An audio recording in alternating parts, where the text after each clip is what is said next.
আসসালামু আলাইকুম প্রিয় শিক্ষার্থীরা, আশা করি ভালো আছো। আমি আল্লাহর রহমতে ভালো আছি। আমি নিশাত পারভিন, সহকারী শিক্ষক, Halima girls school and college, Faridpur. Halima online class প্রোগ্রামের পক্ষ থেকে আমি আজকের ক্লাসে তোমাদের সবাইকে স্বাগত জানাচ্ছি। আজকে আমি তোমাদের সামনে অষ্টম শ্রেণীর বাংলা প্রথম পত্র নিয়ে হাজির হয়েছি। আজ আমি তোমাদেরকে কবিতা পড়াবো।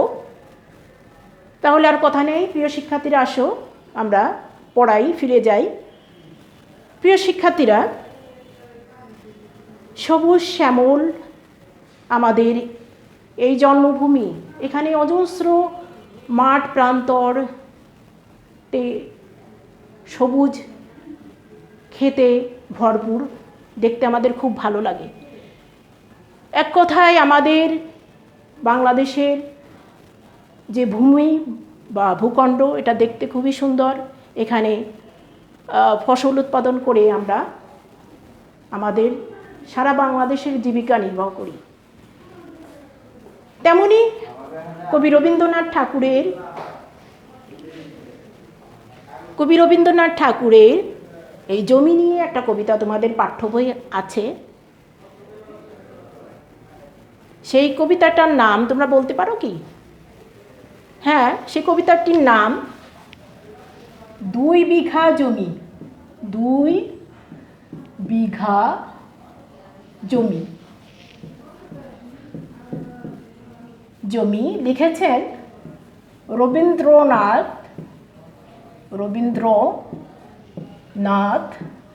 ঠাকুর।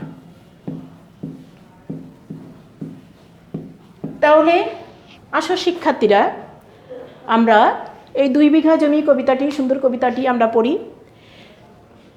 এই কবিতাটি পড়তে গিয়ে শিক্ষার্থীরা, তোমরা আমাদের সমাজে যে এক শ্রেণীর লোক আছে, তারা শাসক, তারা সাধারণ মানুষকে, অতি সাধারণ মানুষকে, যারা নির্যাতিত, নিপীড়িত, অনাথ, তাদেরকে শোষণ করে।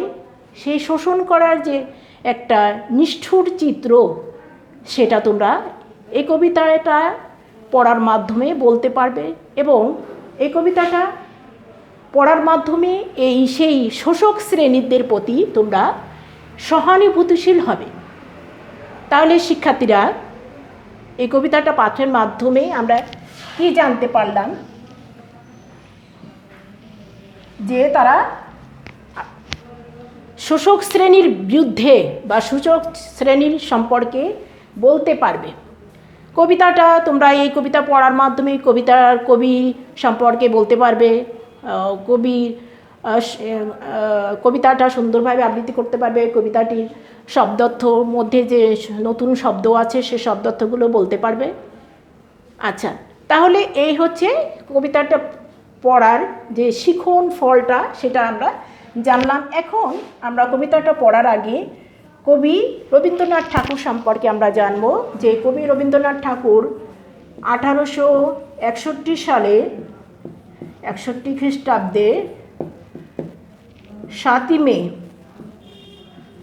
মে কলকাতার জোড়াসাঁকোরে জন্ম। জোড়াসাঁকোর ঠাকুর পরিবারে তার জন্ম। আর বাংলা বঙ্গাব্দ 1268 বঙ্গাব্দের 25শে বৈশাখ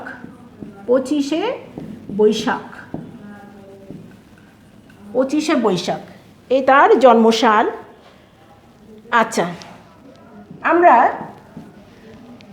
সবাই জানি রবীন্দ্রনাথ সম্পর্কে, আমরা ছোটোবেলা থেকেই পড়েছি।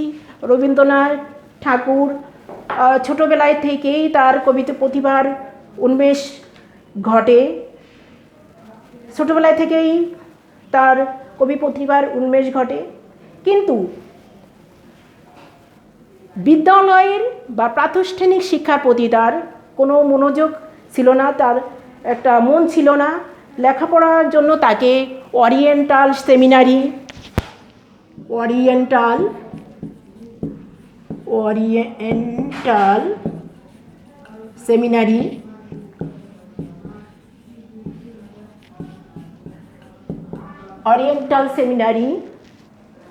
তারপর নর্মাল স্কুল, নর্মাল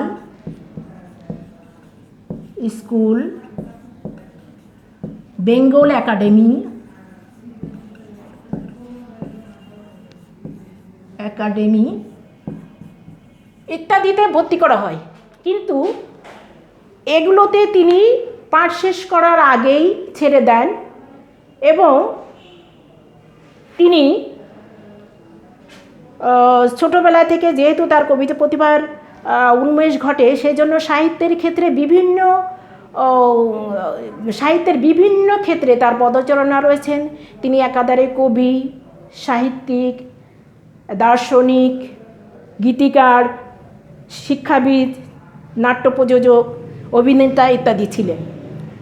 তারপরে উনি তার লেখা অনেক আছে। তিনি কবিতা লিখেছেন, সঙ্গীত রচনা করেছেন, নাটক লিখেছেন, ছোট গল্প লিখেছেন, উপন্যাস লিখেছেন, প্রবন্ধ লিখেছেন, তারপর রম্য রচনা লিখেছেন ইত্যাদি। সাহিত্যের প্রত্যেক ক্ষেত্রে তার অবদান ছিল। এরপর 1913 সালে নোবেল পুরস্কার, ইংরেজি ভাষায় অনুদিত গীতাঞ্জলি কাব্যের জন্য তিনি বাংলা সাহিত্যে এশীয়দের মধ্যে সর্বপ্রথম নোবেল পুরস্কার, সাহিত্যে নোবেল পুরস্কার পান। আর আমাদের জাতীয় সঙ্গীতটাও তিনি রচনা করেছেন। এরপর উনি 1941 সালে খ্রিস্টাব্দে 7ই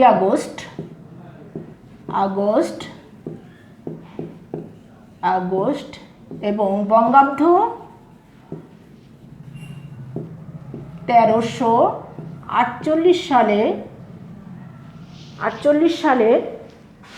22শে শ্রাবণ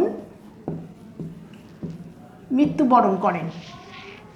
তাহলে দেখো প্রিয় শিক্ষার্থীরা, আমরা রবীন্দ্রনাথ সম্পর্কে সংক্ষিপ্ত পরিচয়টা জানলাম। এখন আসো আমরা কবিতাটা আবৃত্তি করি। প্রিয় শিক্ষার্থীরা, তোমরা মনোযোগ দিয়ে শোনো। 2 বিঘা জমি, রবীন্দ্রনাথ ঠাকুর। শুধু বিঘে 2 ছিল মোর ভুই, আর সবই গেছে ঋণে। বাবু বলিলেন, বুঝেছ উপেন, এ জমি লইব কিনে। কহিলাম আমি, তুমি ভূস্বামী, ভূমির অন্ত নাই। চেয়ে দেখো মোর, আছে বড় জোর, মরিবার মতো ঠাই। শুনি রাজা কহে, বাপু জানো তো হে, করেছি বাগানখানা। পেলে 2 বিঘে, পোস্ত ও দিঘে সমান হইবে টানা। ওটা দিতে হবে, কহিলাম তবে, বক্ষে জুড়িয়া পানি। সজল চক্ষে করুণ রক্ষে গরিবের ভিটেখানি। সপ্তপুরুষ যেথায় মানুষ, সে মাটি সোনার বাড়া। দৈন্যের দায়ে বেচিব সে মায়ে, এমনই লক্ষ্মী ছাড়া। আঁখি করি লাল, রাজা ক্ষণকাল রহিল মৌনভাবে। কহিলেন শেষে ক্রূর হাসি হেসে, আচ্ছা সে দেখা যাবে। প্রিয় শিক্ষার্থীরা, আজ এ পর্যন্তই। আমরা এই কয়টা চরণ পড়ব আর ব্যাখ্যা করব। প্রিয় শিক্ষার্থীরা দেখো, আমি এটা মুছে দিই। তোমরা এখন এর থেকে এই যেটুকু পড়লাম সেটুকুর মধ্যে আমরা শব্দার্থগুলো জেনে নিই।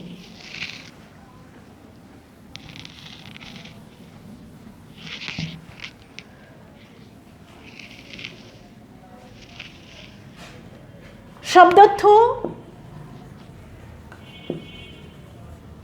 দেখো, বিঘে বিঘে হচ্ছে বিঘা শব্দের চলিত রূপ, বিঘা শব্দের চলিত রূপ, চলিত রূপ। আচ্ছা, তারপরে আসছে ভূস্বামী। ভূস্বামী অর্থ হচ্ছে অনেক জমির মালিক, অনেক জমির মালিক, মালিক বা জমিদার, জমিদার বলতে পারি, জমিদার। আচ্ছা, তারপর হচ্ছে পানি। পানি মানে হাত। এই পানি বানান পয়াকার মূর্ধন্য ন, মূর্ধন্য ন। পানি হচ্ছে হাত। আচ্ছা, এরপর হচ্ছে ক্রূর। ক্রূর অর্থ হচ্ছে নিষ্ঠুর বা নির্দয়, নিষ্ঠুর, নিষ্ঠুর,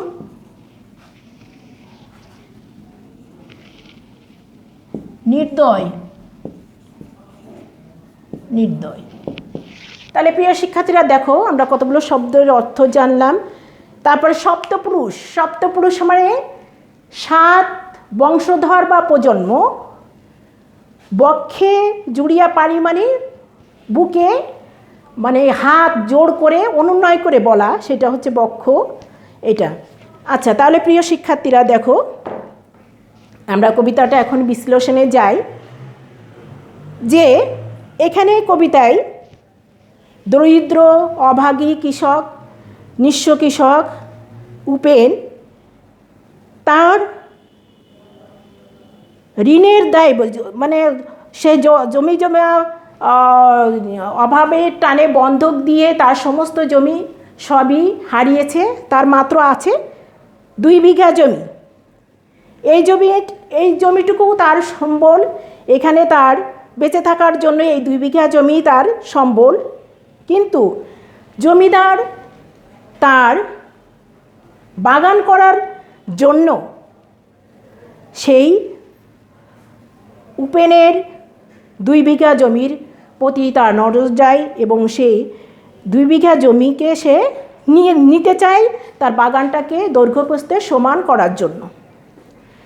কিন্তু তার 7 পুরুষের জন্মস্থান এই 2 বিঘের জমি উপেন অত্যন্ত অনুনয় বিনয় করে সেটা দিতে রাজি হয় না। সে বুকে হাত জোড় করে সেটা অনুনয় বিনয় করে সেটা দিতে রাজি হয় না, বলে যে এটা তার আসলে 7 পুরুষের বংশের স্মৃতি এখানে তার আছে, এটা সে এমন লক্ষ্মী ছাড়া নয় যেটা সে তার এই জন্মস্থানকে সে অন্যের হাতে দিতে চায়, ধন্যের দেয়।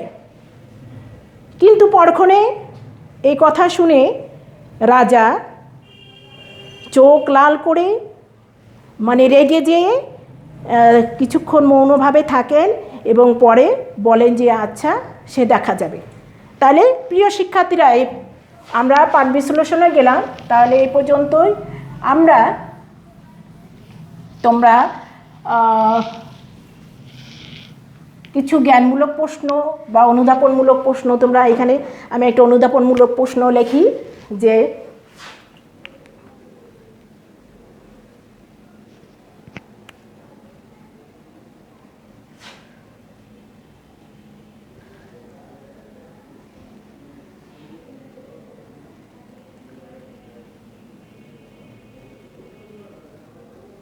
চেয়ে দেখো মোর, চেয়ে দেখো মোর, চেয়ে দেখো মোর, মোর আছে, আছে বড় জোর, আছে বড় জোর, জোর, জোর মরিবার মতো ঠাই, মরিবার মতো ঠাঁই।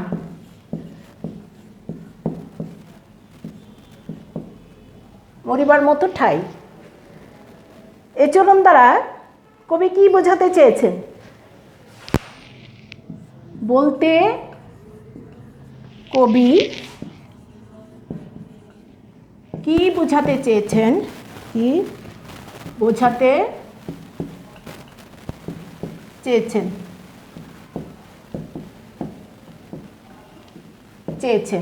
তাহলে প্রিয় শিক্ষার্থীরা, চেয়ে দেখো মোর আছে বড় জোর, বলিবার মতো ঠাঁই, এ চরণ দ্বারা কবি কি বোঝাতে চেয়েছেন?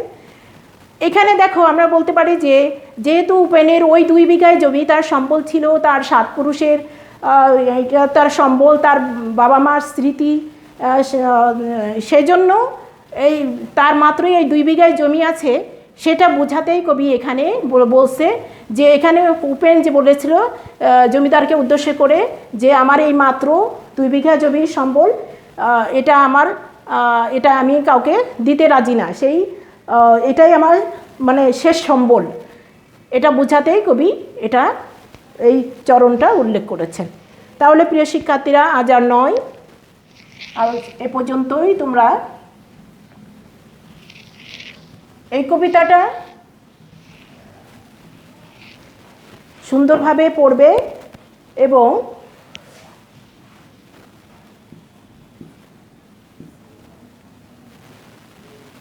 কবিতাটি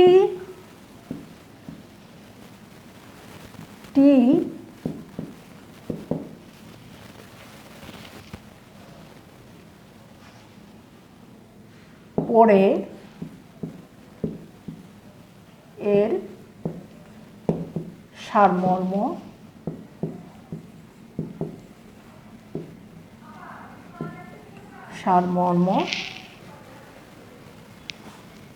লিখবে।